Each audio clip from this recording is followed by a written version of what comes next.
Shalom, selamat pagi kepada semua jemaat Tuhan. Selamat kita bertemu melalui khotbah online. Ya, sebelum kita mendengar firman Tuhan, marilah kita berdoa dulu. Saya akan pimpin dalam doa.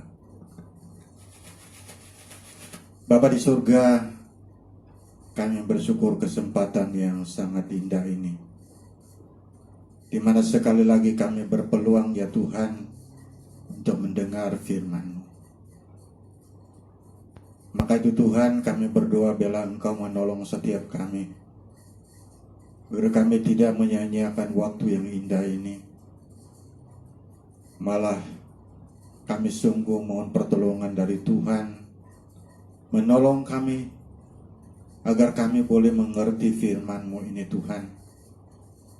Sebab kami tidak mampu mengertinya dengan upaya kemampuan kami. Maka itu kami bergantung pada pertolongan Tuhan melalui pekerjaan Roh Kudus, menolong kami semua agar kami mengerti firman-Mu. Dan Roh yang sama memberikan kami kekuatan untuk melakukan firman-Mu ini. Terima kasih Bapa, dalam nama Yesus kami berdoa. Amin. Ya, petikan firman Tuhan hari ini diambil dari Matius pasal yang ke-8. Matius pasal yang ke-8, kita melihat dari ayat yang ke-23 sampai ayat yang ke-27. Ya, pembacaan kita diambil dari Matius 8, 23 sampai 27. Saya baca, inilah bunyinya firman Tuhan. Lalu Yesus naik ke dalam perahu dan murid-muridnya pun mengikutinya. Sekonyong-konyong mengamuklah angin ribut di danau itu, sehingga danau itu ditimbus gelombang, tetapi Yesus tidur. Maka datanglah murid-muridnya membangunkan dia, katanya, "Tuhan, tolonglah, kita binasa." Ia berkata kepada mereka, "Mengapa kamu takut, kamu yang kurang percaya?"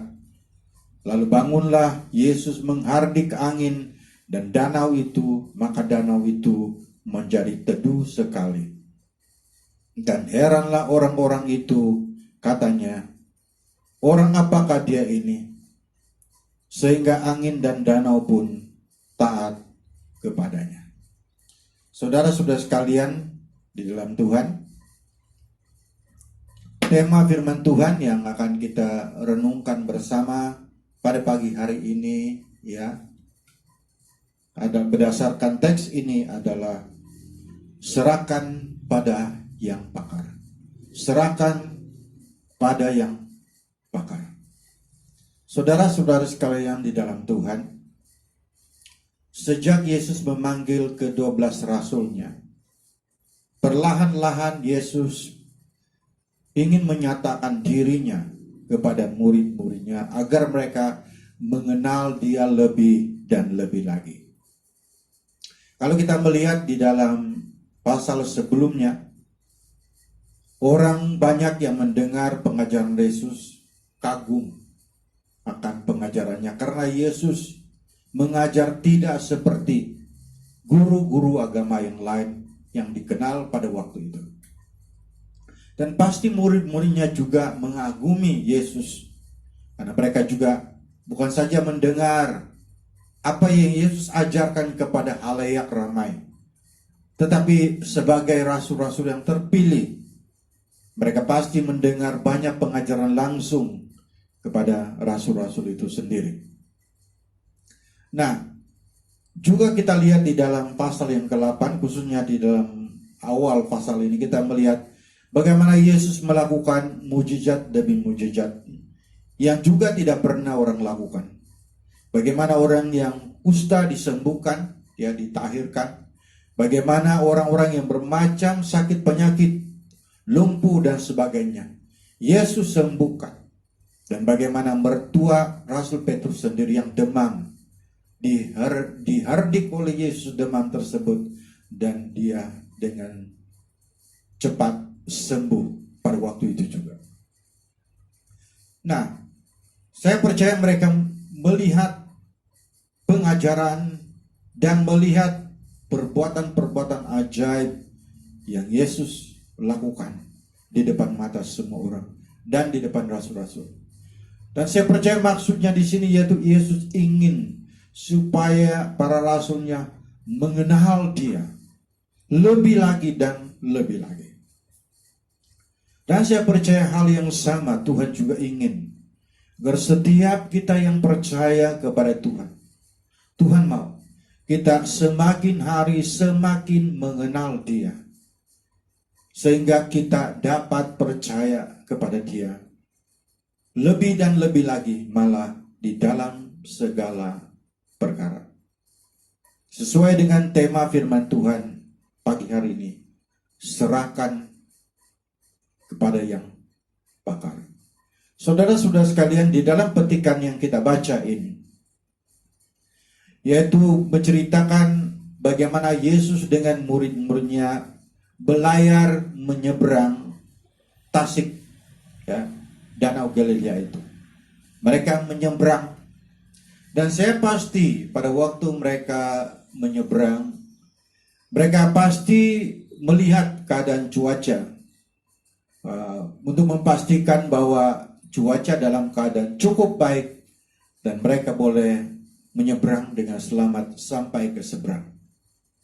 Dan pasti itu yang mereka lakukan. Dan setelah mereka memastikan keadaan cuaca cukup baik, maka mereka berangkat. Tapi saudara-saudara sekalian, kita melihat di dalam ayat yang ke-24, ya, dikatakan sekonyong-konyong mengamuklah angin ribut di danau itu, sehingga perahu itu ditimbus gelombang, tetapi Yesus tidur. Saudara-saudara sekalian di dalam Tuhan, dalam ayat 24 ini, kata yang digunakan di sini adalah sekonyong-konyong, dalam arti kata secara tiba-tiba terjadi perubahan cuaca. Pada mulanya cuaca cukup baik, tetapi sekonyong-konyong dalam arti kata tiba-tiba, tanpa ada tanda-tanda awal bahwa cuaca akan menjadi demikian buruk, ya, tiba-tiba cuaca berubah. Keadaan di Tasik itu juga berubah, di mana dikatakan ombak, mengamuklah ombak, ya, mengamuklah angin ribut. Berarti ini bukan suatu angin yang biasa, karena ini sudah disebut sebagai angin ribut. Angin ribut yang mengamuk. Kemudian apalagi dikatakan sehingga perahu itu ditimbus gelombang. Itu berarti gelombang ombak yang ada pada waktu itu sudah terlalu tinggi sampai menimbus perahu yang mereka naiki. Saudara-saudara sekalian, ini terjadi secara tiba-tiba. Dalam hal ini saudara-saudara sekalian, kita belajar satu perkara, bahwa banyak perkara terjadi tanpa kita dapat pastikan. Kita tidak dapat pastikan sesuatu yang ada di depan kita berjalan seperti yang kita harap, berjalan seperti yang kita mau. Sama seperti apa yang sedang berlaku di dunia kita sekarang, saudara-saudara sekalian. Pada waktu ujung tahun 2019, 31 Desember 2019, pada waktu seluruh dunia menyongsong detik pertama tahun 2000, saya percaya di antara perayaan-perayaan penyambutan tahun baru, perayaan penyambutan tahun baru 2020 adalah perayaan yang paling meriah. Mengapa saya katakan demikian? Karena tahun 2020 angka itu begitu istimewa, begitu spesial. 2020. Saudara-saudara sekalian, saya percaya itulah juga menyebabkan banyak orang yang semua menyambut tahun baru dengan semangat baru, Dan saya percaya juga ada bermacam-macam rencana yang ada di hati kebanyakan orang untuk mereka lakukan pada tahun yang indah ini 2020. Saya percaya juga ada di antara yang merancangkan untuk mengakhiri zaman bujangnya. Mereka ingin menikah pada tahun ini. Dan memang sudah ada beberapa pernikahan yang berlaku. Dan karena memang banyak orang merancang untuk menikah pada tahun ini 2020. Tapi saudara-saudara sekalian, seperti dalam cerita ini, cuaca tiba-tiba berubah. Demikian juga dunia kita. Siapa yang dapat menjangkakan bahwa dunia kita ini pada awal tahun 2020 ini, dunia kita ya dilanda oleh satu wabah COVID-19 yang begitu menakutkan, yang begitu dahsyat, yang menghantam seluruh dunia. Tidak kira negara besar, negara kecil, tidak kira negara yang punya teknologi tinggi, setinggi bagaimanapun, semua negara menjadi huru-hara oleh karena virus corona ini yang telah menghantam, yang menyebabkan ada sekarang ini ada lebih 3 juta orang penduduk dunia yang kena penyakit ini. Dan juga tidak kurang yang mati, sudah ramai, sudah banyak yang mati, yang kehilangan sanak saudara. Malah juga COVID-19 ini juga telah menghantam sistem ekonomi, telah menghantam dunia ekonomi, telah menghantam bisnis, baik bisnis kecil juga besar. Banyak yang tersungkur disebabkan virus ini. Siapa yang pernah menyangka bahwa tiba-tiba dunia kita mengalami keadaan yang begini menakutkan.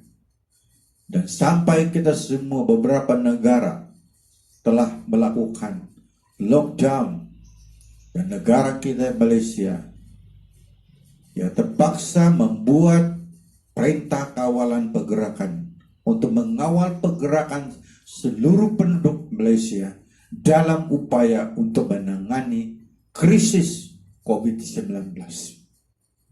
Saudara-saudara sekalian, sampai hari ini ya, sampai hari ini tanggal 10 Mei dunia masih ya berhadapan dengan kemelut wabah ini, masih bertarung, masih berperang melawan virus ini, karena virus ini belum ada vaksin. Saudara-saudara sekalian, kita tidak dapat menjangkakan apa yang akan terjadi di depan kita. Sama seperti ini, kita tidak tahu, tiba-tiba ini terjadi. Saudara-saudara sekalian, dalam keadaan begini ya, kepada siapakah kita dapat berharap? Saudara-saudara sekalian, hal yang selanjutnya yang kita belajar dari bagian ini yaitu kesusahan yang kita alami tidak menyatakan bahwa Allah tidak peduli. Kesusahan dunia yang sekarang kita alami ini tidak menyatakan bahwa Allah tidak peduli. Nah, dalam cerita yang kita baca ini, petikan ini, ketika terjadinya ya gelombang tinggi dan juga dikatakan ribut ya, taufan melanda danau itu dan menghantam perahu yang mereka sedang naiki. Lalu kalau kita membaca di dalam ayat yang ke-24 ujung, baik saya baca dari awal. Ayat 24, sekonyong-konyong mengamuklah angin ribut di danau itu, sehingga perahu itu ditimbus gelombang, tetapi Yesus tidur. Maka datanglah murid-muridnya membangunkan dia, katanya, Tuhan, tolong kita binasa. Saudara-saudara, ketika mengamuk angin ribut, ketika gelombang menimbus perahu yang mereka naiki. Kita membaca di sini dikatakan Yesus tidur. Sampai murid-muridnya harus membangunkan dia dengan berkata, Tuhan, tolonglah kita binasa. Saudara-saudara sekalian, bila kita melihat peristiwa ini, kita melihat satu sisi murid-murid sedang mengalami keadaan yang sangat bahaya.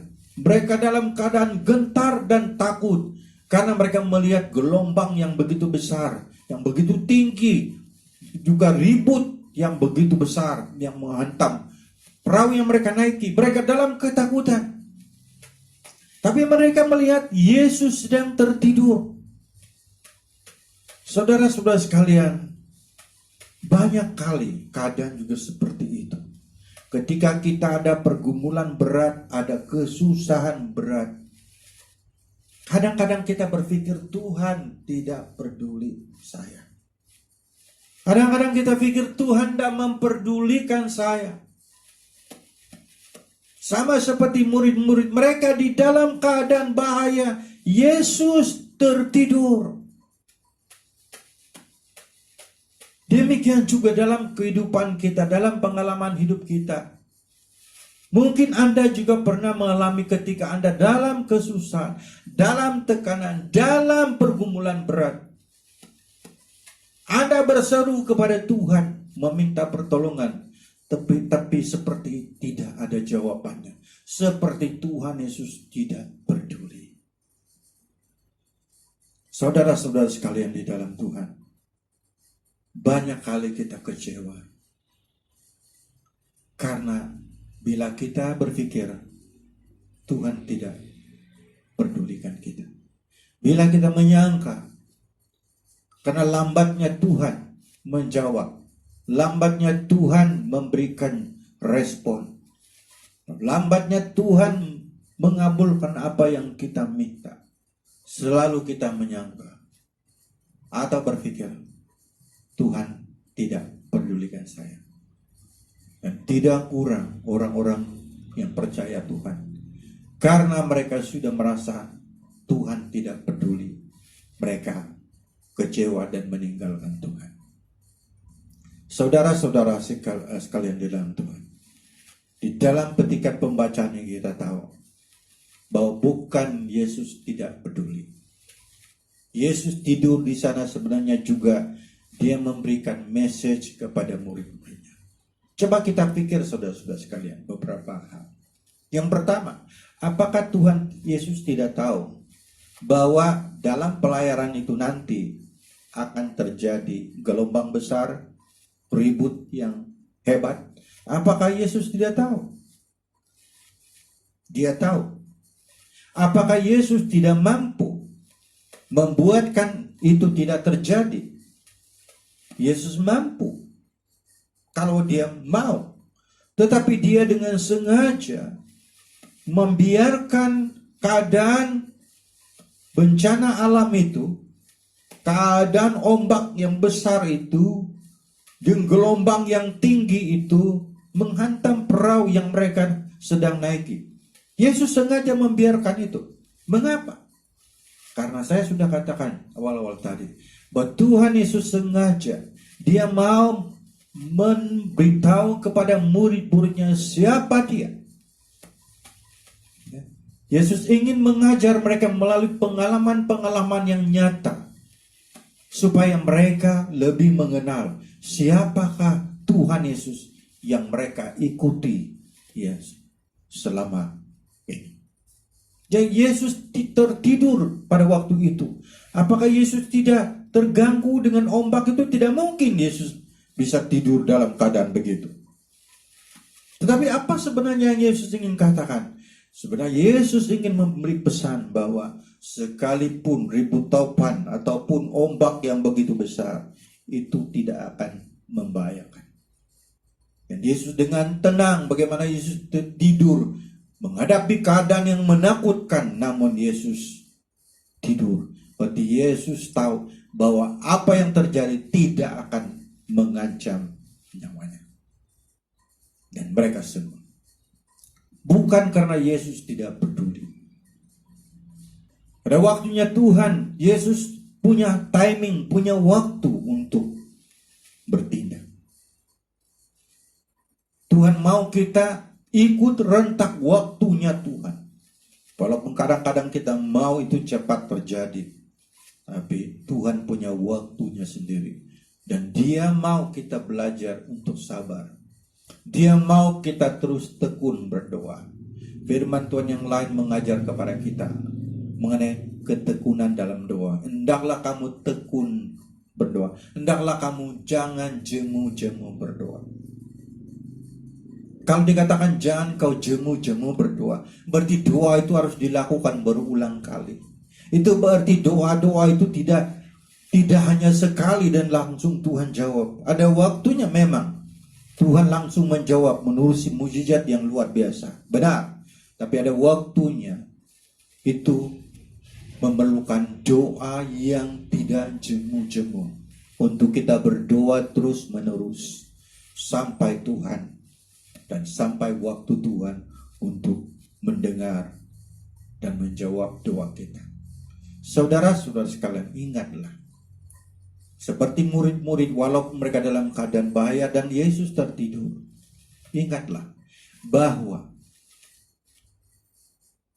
bukan karena Yesus tidak peduli mereka.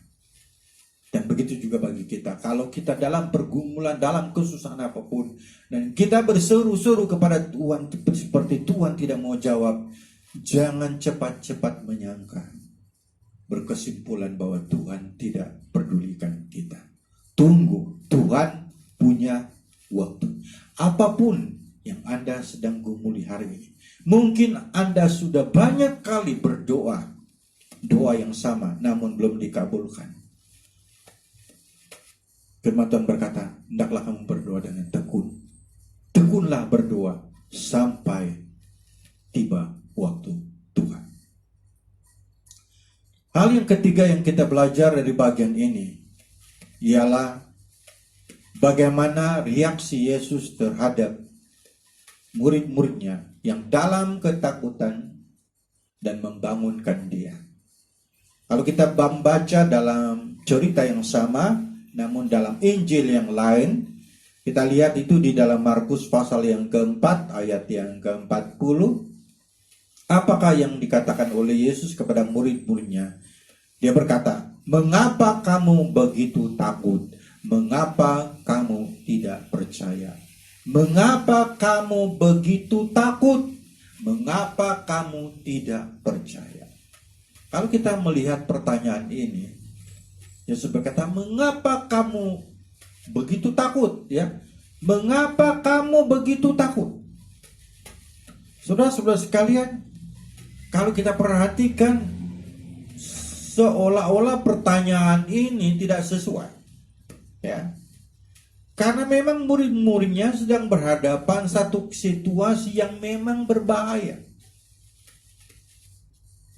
Dan kalau saya dan Anda ada di dalam perahu itu ketika terjadi tofan yang begitu besar dan juga ombak yang begitu tinggi, saya percaya kita sama-sama semua dalam keadaan takut. Ketakutan kita pada waktu itu dengan keadaan yang demikian adalah ketakutan yang real dan wajar. Satu ketakutan yang normal. Dalam arti kata, ya, siapapun yang berhadapan dengan keadaan demikian pasti takut dan gentar. Walaupun kalau kita membaca, kita dapat tahu ada beberapa, termasuk Rasul Petrus, ya, saudaranya Andreas, mereka adalah nelayan. Tetapi saya percaya mereka belum pernah mengalami keadaan ombak, tofan yang begitu besar selama mereka bekerja sebagai nelayan. Mereka belum pernah melihat ombak yang begitu besar. Dan itu sebabnya sekalipun mereka nelayan, biasa ada di laut dalam pun mereka tidak sanggup berdepan. Mereka juga dalam keadaan takut. Dan ketakutan mereka ini adalah wajar. Ya. Itu bukan hayalan, tapi real, sedang berlaku. Yang boleh membuatkan mereka mati karena itu semua. Jadi wajar saja mereka takut. Tapi Yesus berkata, mengapa kamu begitu takut? Mengapa kamu takut? Saudara-saudara sekalian di dalam Tuhan, bila kita lihat di sini, kita belajar Tuhan tidak mau kita takut, termasuk atas keadaan yang wajar untuk ditakuti. Tuhan Yesus tidak mau kita takut, termasuk atas keadaan atau apapun yang kita alami, yang kita rasa wajar untuk saya takut, normal saja saya takut. Pun Tuhan berkata, mengapa engkau begitu takut? Saudara-saudara sekalian, banyak kali kita takut, bukan? Dan ketakutan kita itu berbeza-beza. Ada yang takut masa depan, takut kesehatan, takut dengan keadaan ekonomi, takut pendidikan anak-anak, dan bermacam-macam lagi. Ada banyak ketakutan kita. Tapi firman Tuhan berkata, mengapa engkau begitu takut? Saudara-saudara sekalian, ketika saya merenungkan firman Tuhan ini, saya secara pribadi dicabar, mengapa saya takut? Sampai hal-hal yang wajar untuk saya risaukan, sampai hal-hal yang wajar untuk saya takuti, pun Tuhan berkata, mengapa engkau begitu risau? Mengapa engkau begitu takut? Karena Tuhan mau kita sadar bahwa bila Tuhan bersama, karena Yesus kan sedang ada dalam perahu itu, jika Tuhan bersama murid-muridnya, tidak ada sesuatu pun yang mereka perlu takut. Saudara-saudara sekalian, kita sangat bersyukur karena Tuhan Yesus juga berjanji beserta kepada kita, dan Dia berjanji tidak pernah meninggalkan kita. Apapun keadaan yang kita alami, ketika kita dalam keadaan senang atau tidak, ya, dalam kelimpahan kekurangan, dalam kesakitan, dalam kesehatan, apapun, Tuhan berjanji beserta kita, tidak pernah meninggalkan kita. Sebagaimana di dalam Mazmur 23 ayat yang keempat, di mana Daud berkata, sekalipun aku berjalan dalam lembah kekelaman, aku tidak takut bahaya, sebab engkau besertaku. Walaupun Daud juga di dalam keadaan bahaya, dalam kekelaman, Daud berkata, aku tidak takut. Mengapa? Apa alasan Daud untuk tidak takut? Sebab Tuhan besertaku. Saudara-saudara sekalian, alasan yang sama, firman yang Tuhan yang sama, juga adalah untuk kita. Kalau Daud percaya Tuhan besertanya, dan itu menjadi alasan untuknya untuk tidak takut, demikian juga bagi kita. Tuhan beserta kita, tidak pernah meninggalkan kita. Maka kita juga boleh berkata seperti Raja Daud, sekalipun aku dalam kesusahan, atau apa saja yang kita dapat sebut sebagai keadaan yang menggambarkan kita seperti dalam kekelaman, lembah kekelaman, kita tidak takut bahaya, sebab Tuhan beserta kita. Biarlah selalu kita ingat, apapun keadaan yang kita alami, ingatlah Tuhan beserta kita. Hal yang keempat yang kita belajar dari petikan ini, yang sebagai yang terakhir adalah serahkan kepada yang pakar. Saudara-saudara sekalian di dalam Tuhan, di dalam petikan firman Tuhan ini kita melihat bagi murid-murid, mereka melihat ombak yang begitu besar, topan yang begitu kuat, ombak begitu tinggi. Mereka tidak tahu mau buat apa. Mereka sama sekali tidak ada clue apa yang harus mereka buat dalam keadaan itu. Dan tidak heranlah mereka semua dalam ketakutan, sebab mereka tidak tahu apa yang mereka perbuat. Harus perbuat. Mereka tidak tahu apa yang harus mereka perbuat. Tetapi kita melihat di sini bagaimana Yesus ketika dia bangun dari tidur, ombak yang begitu besar, angin ribut yang begitu kuat,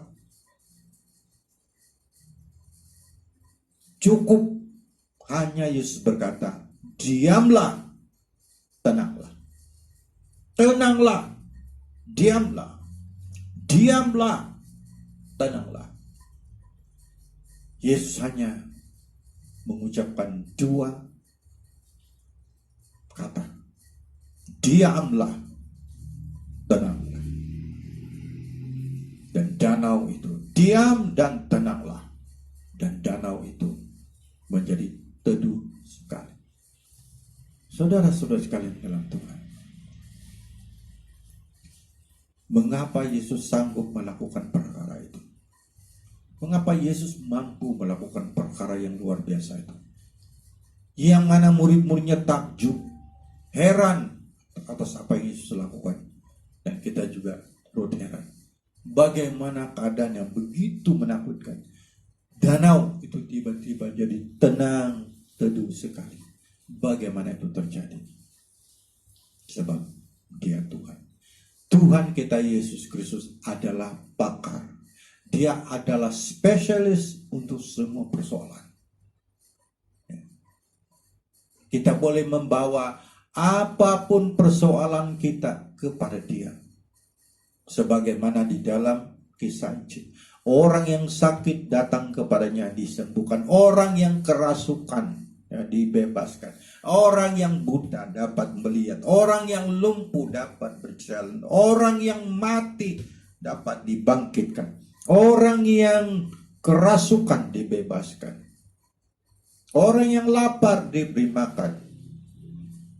Dan dalam petikan ini, danau yang bergelora, bergelombang tinggi, Yesus redahkan. Yesus adalah pakar segala persoalan kita. Kita boleh bawa kepada satu nama, yaitu Yesus Kristus. Saudara-saudara sekalian, untuk hal ini saya ingin katakan begini. Kalau kita pergi ke rumah sakit, kita tahu ada banyak dokter punya kepakaran yang berbeda. Dokter yang satu pakar dalam bidang tertentu, dan dokter yang lain pakar dalam bidang yang lain. Kalau kita datang kepada dokter, kita kenal pasti apa penyakit kita, maka kita akan dirawat oleh dokter spesialis sesuai dengan masalah kesehatan kita. Tetapi Tuhan, Dia adalah spesialis, Dia pakar dalam segala hal.